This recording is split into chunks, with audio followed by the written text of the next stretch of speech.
বিপিএলের ইতিহাসে অবিশ্বাস্য এক নাটকীয় মুহূর্তের জন্ম দিলেন ক্রিস ওকস।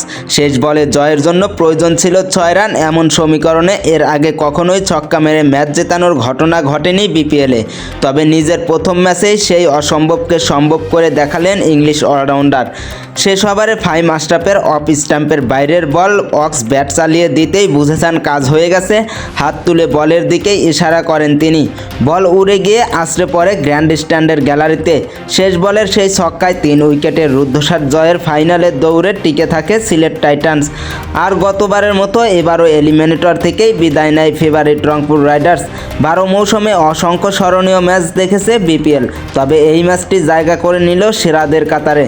মৌসুমের প্রথমবার মাঠে নেমেই ওকস বল হাতে ছিলেন দারুণ, আর ব্যাট হাতে শেষ মুহূর্তে হয়ে উঠলেন দলের নায়ক। এর আগে ব্যাটিংয়ে নেমে শুরু থেকেই ধুঁকেছিল রংপুর। উইকেটের বাউন্স ও মুভমেন্ট থাকলেও প্রথম কয়েকটি উইকেট ছিল ব্যাটসম্যানদের ভুলে। দ্বিতীয় ওভারে তাহিদ হৃদয় 6 বলে 4 রানে উইকেটের পিছনে ক্যাচ দিয়ে ফিরলে পরের ওভারে ওকসের বলে বাজে শটে আউট হন দাভিদ মালান। 9 বলে 4 রান করে অধিনায়ক লিটন কুমার দাসও 4 বলে 1 রান করে ব্যর্থতার মিছিল বাড়ান। 11 ম্যাচ খেলেও এবারের বিপিএলে কোনো 50-র দেখা পাননি বাংলাদেশের টি-20 অধিনায়ক। কাইল মায়ার্স 13 বলে 8 রান করেন। পাওয়ার প্লে শেষে হতেই বিদায় নেন 30 রানে। 4 উইকেট হারানোর পর খুশদিল শাহ ও মাহমুদুল্লাহ রিয়াদ কিছুটা লড়াইয়ের চেষ্টা করেন, তবে খুশদিল 19 বলে 30 ও মাহমুদুল্লাহ রিয়াদ 26 বলে 33 কেউই বড় ইনিংস খেলতে পারেননি। শেষ দিকে নুরুল হাসান সোহান 24 বলে 18 করেন। কিছুটা সময় কাটালেও বড় সংগ্রহ করতে ব্যর্থ হয় রংপুর রাইডার্স। এই লক্ষ্য তাড়া করতে নেমে শুরুতেই ধাক্কা খায় সিলেট। মুস্তাফিজুর রহমান প্রথম ওভারেই ফিরিয়ে দেন তৌফিক খান তুষারকে।